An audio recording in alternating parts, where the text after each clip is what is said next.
Structure for Recidivism Reduction for those who are just joining us here in our 5th day of the conference. I will remind just a couple of quick logistical reminders here that we will be meeting now for the next 3 weeks, next 3 Tuesdays, starting at 3 p.m. Eastern.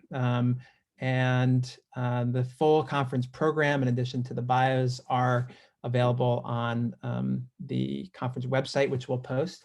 And also, like this particular session, a number of the presentations have been, and in fact, the majority of them have been recorded and are available on the conference website.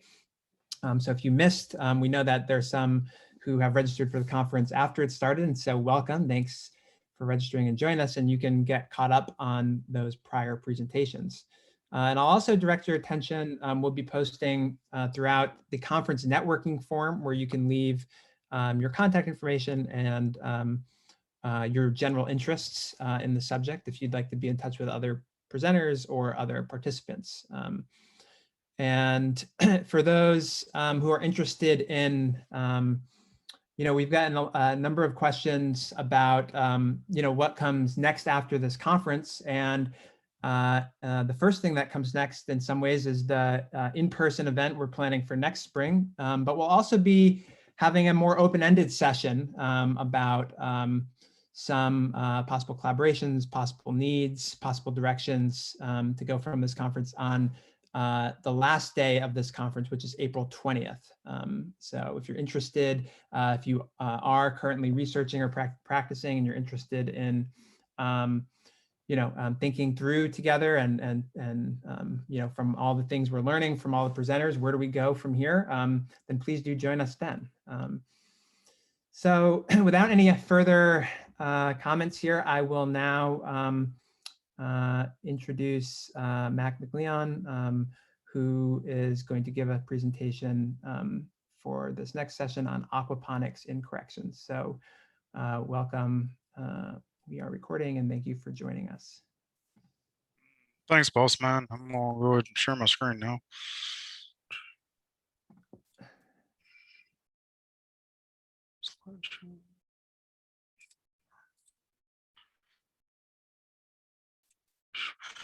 I turn my chat thing off, so if anybody sends me a message in chat, I'll try to hit you back a little bit later.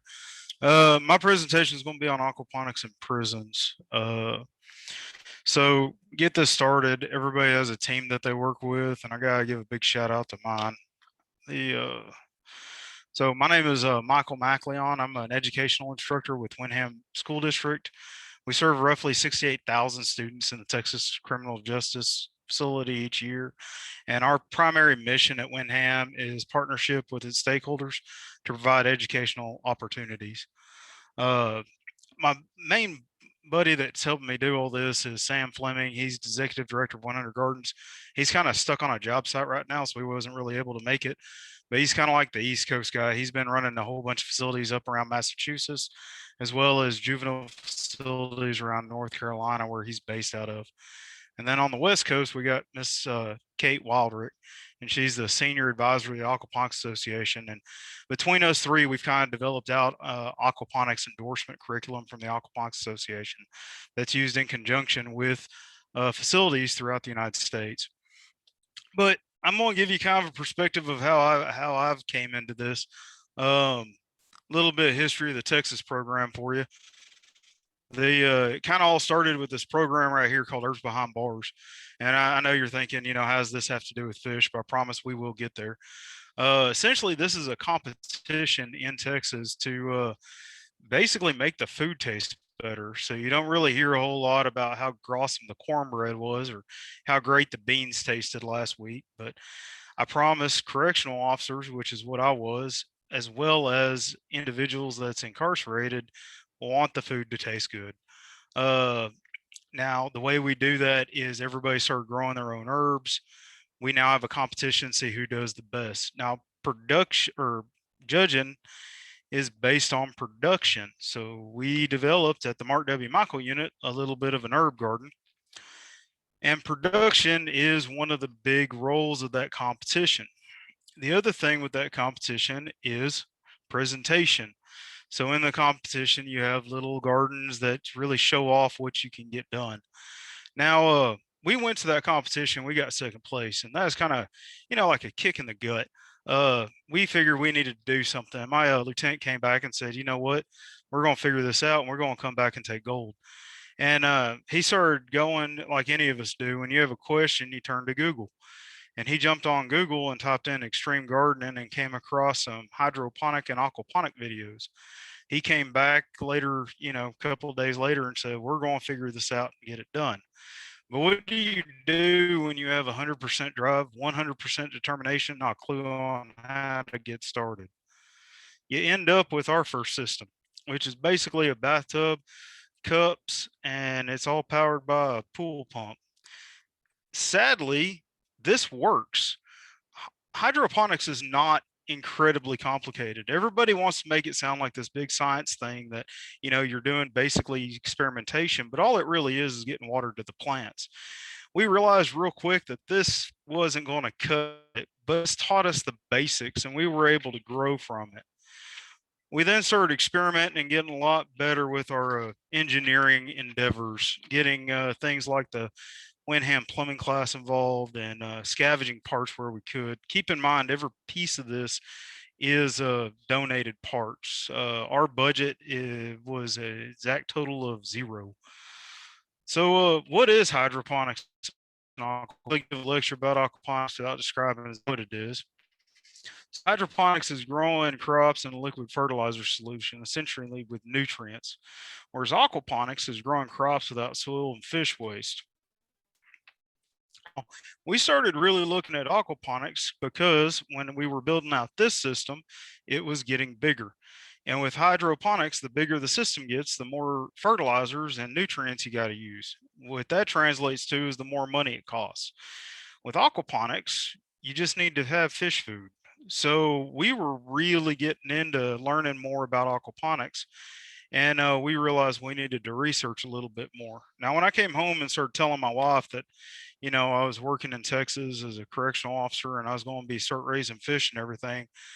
And we started talking to like wardens and educational people and all these other ones. They pretty much figured we were signing on to do something like this, which is trying to be a cowboy with some fish.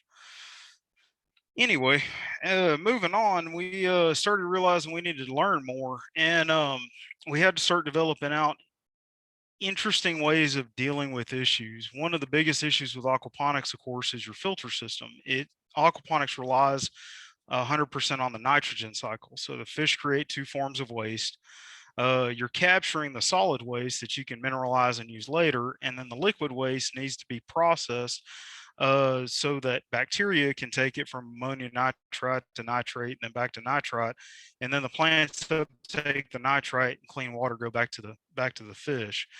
The way we accomplished this was understanding the basics of the physics of the filter system, and we figured out that we could engineer them with 5-gallon buckets and some barrels. And right there is a picture of Officer, or now he's Sergeant Hudson, working on the solid separator. Tank right behind that with the big brick on it is our biological filter housing our bacteria. And then the tank behind that one is a mixer that we use to mix everything up in. One of the biggest issues that we came across in looking at this hydroponics and aquaponics was which one's better. And they both have their place. Hydroponics is really cheap to get into, but when you start to expand it and utilize it in more systems, you're spending more money for that nutrient solution. So that's just a curve that's always going to be getting bigger. So if I do 100 plants, I have a set price that I'm going to be spending per month with 100 plants. If I do 1,000 plants, I'm going to be adding to that price. Whereas aquaponics is pretty much you're based on the amount of fish you have. Most of the time for that system on the left is my hydroponics, or yes, my system, with the barrels behind it being my aquaponic system. And the hydroponics cost us about $100 a season to run, whereas the aquaponics cost us $30 a season to run. For us, it was a no-brainer. We just started going and sticking more with aquaponics in the long run. And we started developing out some skills. We got really good, growing out a lot more. We ended up producing and producing and producing. And that first, this was one harvest from both our herb garden as well as our hydroponic and aquaponic. And that harvest right there was 300 pounds. And we ended up with like 14,000 pounds that year. And we had to figure out what to do with it. Now, we love to give all these herbs straight to the food service, but they kind of overloaded their food stock. Put in perspective, 14,000 pounds of herbs. When you're looking at that little 2-ounce jar of basil that you put up in your fridge and never really use, 14,000 pounds would be like 120 something thousand of those containers. Needless to say, food service didn't want it all.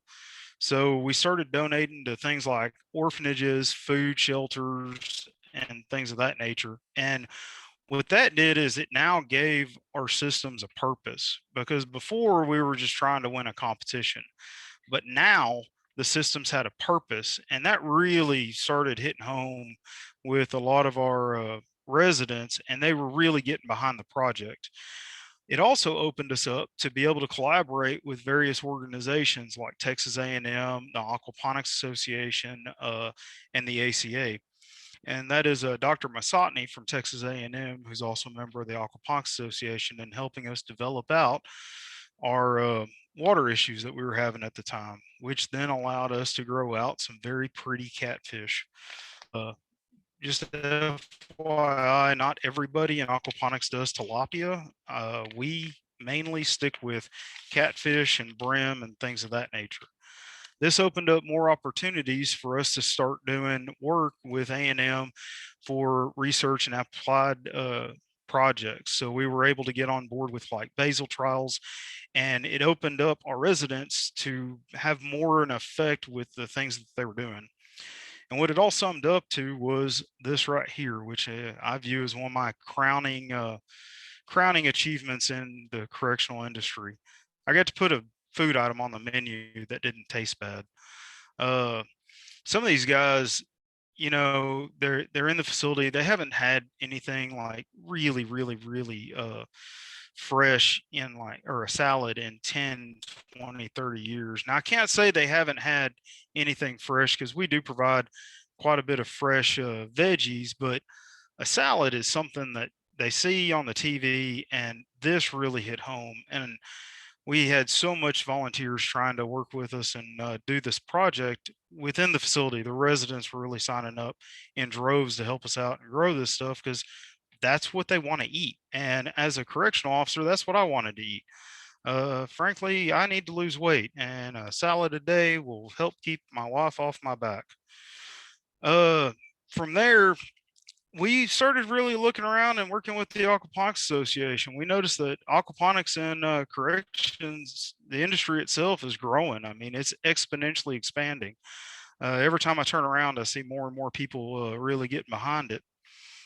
And within aquaponics, you know, and corrections, it offers some unique challenges, but as well as opportunities. Now, one of the things you got to keep in mind with aquaponics is, you know, when working with correctional staff, safety and security has to be a top priority. Media grow beds aren't exactly the most secure areas. It's not easy to search, but grow tubes, NFT systems, nutrient film techniques, deep water cultures, all those are easy to search, which means they're more secure. One of the things that we started working with other agencies on developing out aquaponics for their facilities is each agency has its own different policies, which can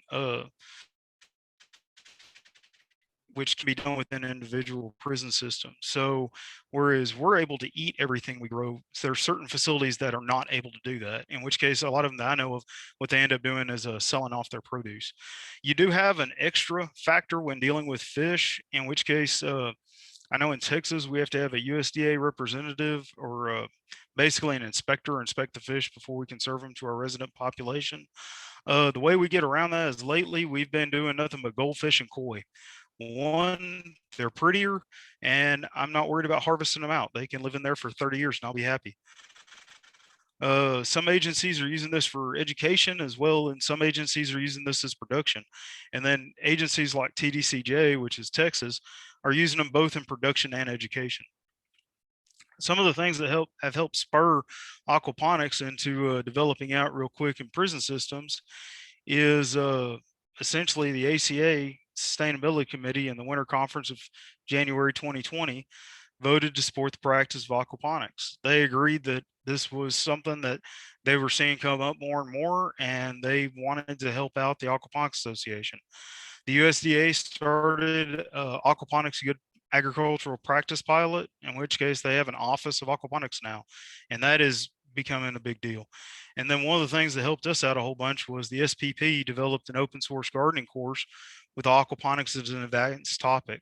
So what that allowed us to do in the Aquaponics Association as well as the ACA is to point people and say, if you want to get something started, here's everything you need. All you need to do is have some gumption and throw something together. The Aquaponics Association is doing a ton, and the way they're supporting is they're now offering memberships to residents of correctional institutions as well as endorsement programs to programs within the correctional industry.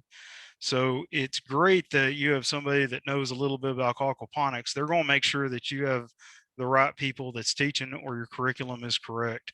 And they will endorse the program with a certificate of completion for the completion. And that picture is up in one of Sam's areas. 100 Gardens run or operates out of Maryland. Now, there's a lot of skills you can learn in an aquaponics facility, such as water quality management, data analyzation, weighing the fish. A lot of this goes into like STEM education, which is one of the reasons that I started jumping out of this and I went directly to Wyndham when they offered me a job. But I mean, some of this goes into basic accounting. You can, learn about harvesting, plumbing repair. You will learn more about PVC than you ever thought possible. CEE stands for Controlled Environment Agriculture, which goes into a little bit of the business talk. HVAC is involved with CEAs, and these are all things that can be picked up while working and operating around an aquaponics facility. And then there's job skills. So one of the position I have now is I'm a vocational instructor for Wyndham School District, and we go after and get them job skills. So when they're working with me, they're going to do OSHA. Serve safe is food handling. I grow food in my classroom. They need to know how to deal with food. And then one of the things is not everybody's getting out and going to be working at in an aquaponics facility. So landscape and horticulture programs pairs amazing with an aquaponics program, because now you have guys that can get valid jobs with real world certifications while they're going through and learning about fish and plants. And we've been paired with TNLA. It's an amazing relationship that we have with them. They love working with us and we love working with them. And my guys are going after TCLA, which is Texas Certified Landscape Associate certifications, and they hit it home every time. It's not an easy test and they pass it. Now, talking a little bit, I know I have a ton of pictures of Texas, and that's just because I don't have a ton of pictures, or I'm not authorized to give a lot of pictures from a lot of agencies around. But Texas is split into two different sections. You got the agricultural security officer side of it, which is going to be mainly your field bosses. And they're going to be mainly interested in the Herbs Behind Bars program and generalized production. And those are my top two pictures up there. It's an officer out of a Mountain View unit in Texas and an officer out of the Michael unit. I think he's now a sergeant at the training facility. And then the bottom two pictures is Wyndham School District. Now they started up an urban farming program, and what this is an advanced course on to landscaping and horticulture. So if they are interested in it, it's a volunteer only. They volunteer, they sign up. We run them through, botany, a little bit more science than they're used to. They manage systems working with hydroponics and aquaponics. And this allows them to get more familiar with operating in a commercial greenhouse style environment. Now, this is my before COVID pictures, and I want to point out that a lot of these pictures that I've been showing beforehand was pre-COVID. COVID, this was us getting this urban farming program started at the Michael unit. It was rocking and rolling. We were laying, pipe. We were laying ground and bricks. We were planting. Everything was happy. There was, rainbows and butterflies, and it was great. And then COVID hit, and everybody, scratching their head, how we going to do with this? Winham, I have to admit, I have to give a huge shout out. We figured it out. We went through a learning for a brief period of time, and then when it was deemed safe, we started bringing our students back into the classrooms with mass social distancing, and we brought them back in like small increments at a time. This allowed us to continue our picture and continue our development of our program. Now, one of the cool things about this is the fish turned out was not aware that COVID was forcing everybody to quarantine, and the plants really didn't care. So getting us back into the classroom was a pretty high priority because, frankly, I didn't want to see any more dead fish. We finally had figured out the system and getting it right, and I didn't want to see anything else happen to it. Just within this year, I'm happy to report that in the Texas Urban Farming Program, we've already handed out certifications for food handlers. TCLA certifications are up. We've been given out, or not given out, we test for OSHA certificates, Winham farming certificates, as well as the Aquaponics Association is also doing certificates. And the Aquaponics Association certificate is not an easy test, but we make sure they know their material inside and out when we do it. 100 Gardens. So a lot of my talking is based on Texas because I have permission to do that. I don't try to talk about another agency unless I have permission. Sam did give me permission to talk about 100 Gardens. He's based out of North Carolina. He does some amazing work up in the Boston area, as well as North Carolina, Charlottesville. Does their facility in Boston. It works for a house of corrections, and it is state of the art. It's like super science on steroids. I'm kind of jealous in a way. And then he also runs a 10-week controlled environment agriculture and aquaponics course out of a juvenile facility in trying to think, it's in Charlottesville or something like that. And he's been having a whole bunch of success with it. But the biggest thing is, if you want to get something like this started, let's make it happen. SPP offers open source gardening course along with the FAO, which is the Food and Agriculture Organization of the UN, also has free information as well as books available. The Aquaponics Association has agreed and has developed out resources to help anybody who wants to get this stuff started at their own agency. And they will help with endorsement programs to agencies and nonprofits that want to develop out their aquaponic courses. So if you guys are interested in doing anything like this, feel free to reach out. If you guys want to work with us on developing out newer and cooler stuff, I'm always game for it. And that's pretty much my presentation in a nutshell. Great, thanks. So at this point, we can take questions from the chat if people want to leave questions in the chat. And Mac, I don't know, I think you said there are 2 people possibly joining at some point. So I don't see them in the queue. Okay. I don't think they joined. Great. So yeah, and people can unmute themselves as well and just ask questions, or you can put them in the chat. Great.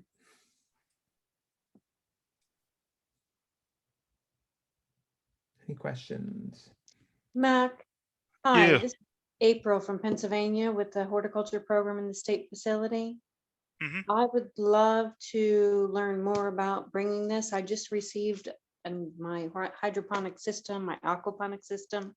They're not set up yet, but I really would like to get some guidance from you, especially with the curriculum and the certifications for my students. Okay, that's not a problem at all. I put my email in the chat window. You are more than able to feel free to reach out to me. I can shoot you any curriculum that I have. I've made sure that everything I've done is open source. One of the biggest deals when I made the transition from working as a correctional officer to horticulture teacher, I realized real quick, curriculum's expensive. And I didn't have a lot of money. So SPP, we were working on, or I was working with them, and Miss Kelly is attending the thing, so she probably can speak more to that than I can. But they were talking to me that they were putting together an open source curriculum, and I point everybody to it who's wanting to get started. I've been through the program. We ran it through a couple of my students through it. It's a good program, a good basis program. If you're going after state certifications such as landscaping or surf safe or anything like that, you really need to use their stuff. But just in getting something started, really all you need is that SPP book and the FAO manual. And it doesn't matter if you do aquaponics or hydroponics, the UN's FAO manual covers everything you would probably ever want to use. There is other materials out there that's good. I'm not downing it. I'm just talking, if you don't have much and you're trying to get it started, that's a free way to get it going. Thank you. I appreciate it. I definitely will contact you and get in touch with them. I appreciate it.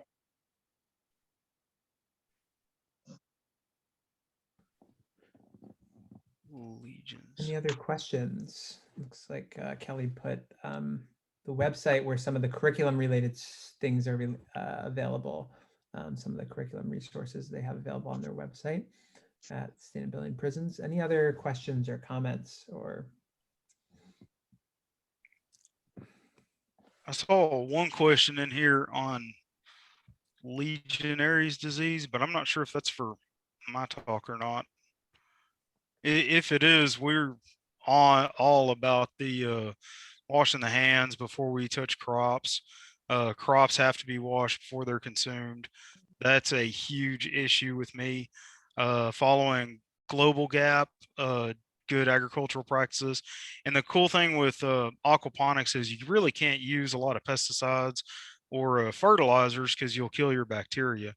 So that it's kind of like your checks and balances. I couldn't use pesticides in my classroom if I wanted to, because I'd kill all my fish off.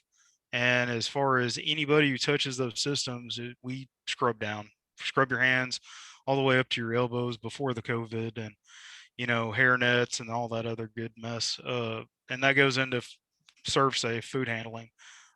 We try to make sure everything is on point, as well as getting our water tested every now and then to make sure that we're on point for our bacterial growth, making sure we have the good stuff and not the bad stuff and all that good stuff.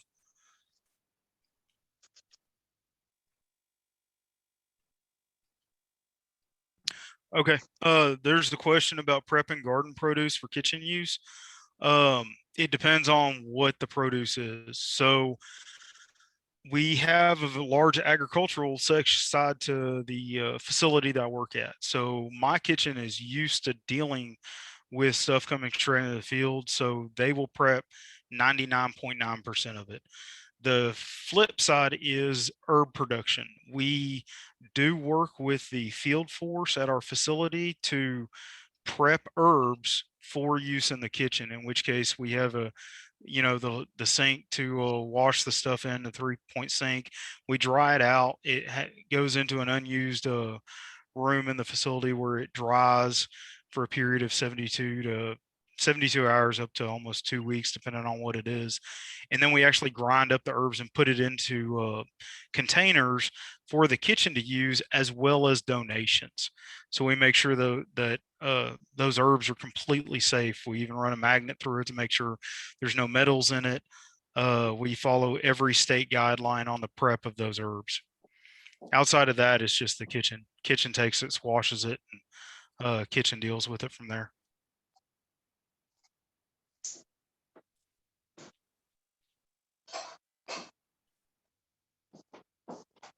Any other questions?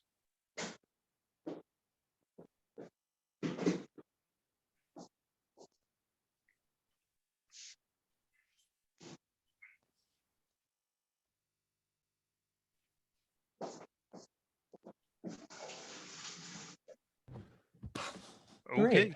Any other final questions? Hi, I'd like to ask a question about the incarcerated people and participation in the program. How's it impacting them? Does it help them in reference to parole or getting released early? Is it open to all individuals who are incarcerated in the facility, say in high maximum facilities. So I'm just interested more in how is it impacting your the individuals that are incarcerated. I got real good answers for you on that one. One, I work at a maximum facility. Okay. I don't work at medium and I don't work at a minimum. I do work at a maximum security facility. So there's two sides of this. There's the field force side and the education side. The field force side, anybody's eligible to work on the systems or work in the herb garden. It's known as the honor squad. So they give them an opportunity. Now I've had all ranges of custody work with me in the on the honor squad in the herb garden. On the educational side, everything is a volunteer base. What we find out is we have a lot of people volunteer to work with it. On the experiences that I've watched what really changed me into wanting to go into the education side was seeing some of these guys when they taste that salad, they want to learn more and they want to do more. And I realized real quick as a sergeant, I was spending probably 85% of my time teaching them how to grow and how to, how to do this stuff. So it wasn't a hard swap for me to do, run into Windham and work with them through that. Now, as far as my favorite story is we have guys who, it's an educational side of Windham. They sign up to come. I've had some guys that showed up and they didn't much care for dealing with plants. And I'm a urban farming. I mean, that's all I deal with is plants. But I had one that really liked dealing with water and he felt like a citizen scientist. So for aquaponics and hydroponics, you have to make sure your water is just right. Otherwise it doesn't work. And this guy was getting after it on pH. He loved doing like dissolved oxygen tests. He just felt it is like seeing him become empowered, feeling like a scientist. And he graduated my program. He did absolutely amazing scores. And he decided that he wanted to do waste treatment. And he went to the work at the unit's water well. And he's going on to trying to do a career in waste treatment, which is another job skill, that he would never even have really looked at without going through my systems. I have several students that once they graduate my class, they're putting in for college. I have several that immediately want to get their degrees in horticulture. They feel like they can accomplish something, and that's an awesome feeling. I have one of the coolest jobs in Texas. I mean, I get to play with horses, fish, and plants, and I get to watch people go on to do awesome stuff who want it. Now, I can lead a horse to water, but I can't make them drink. The program isn't for everybody, but it is a volunteer basis. They volunteer to do it, and they can opt to get out of it at any point in time. So, there's none of that business. But I've seen some turnarounds. Incarcerated? Do you have any former incarcerated people doing any type of instruction for people who are currently incarcerated? Do you have any former incarcerated people working in your program at all? Yeah, as of right now, I'd have to say a no on that one. We're a school district. So to my knowledge, there is none. You also got to remember, we're only been running as a school class for about a year. Before that, it was the field force, which is correctional officers who were running the program. So don't have really any volunteers or anything like that I'm aware of.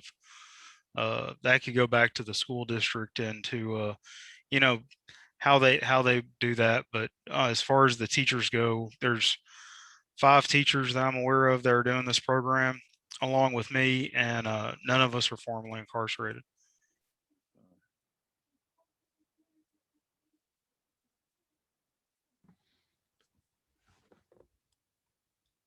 Okay.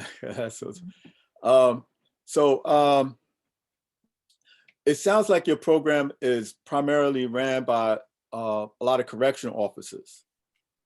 Am I correct? Am I perceiving that correctly? The program in Texas the program in 100 Gardens is primarily volunteers, And it just depends on what agency you're dealing with as far as aquaponics. But as far as the urban farming program, it's a program from the Windham School District.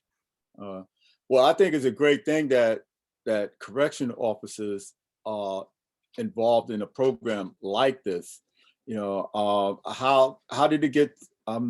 Maybe I missed it somewhere along the line. How did the corrections officers start this themselves, or was it something proposed, presented by the incarcerated individuals? No, correctional officers started this. So why did they start it? To win a competition. Oh yeah, the competition. So it was the competition. It wasn't a thing related to the rehabilitation. No, 4 years ago, I wanted to eat better. That's what it boiled down to. And so did a lot of my coworkers. So like Lieutenant White, some of the coworkers I had, we wanted to win a competition, and we wanted Herbs Behind Bars we wanted to do that competition so we'd eat better. Because, you know, I don't know about you guys, beans and cornbread, it sounds great. It tastes okay until you have it 6 times in a row. Now you add a little bit of savory with some beans, and you put a little bit of garlic in that cornbread, and now you got a meal.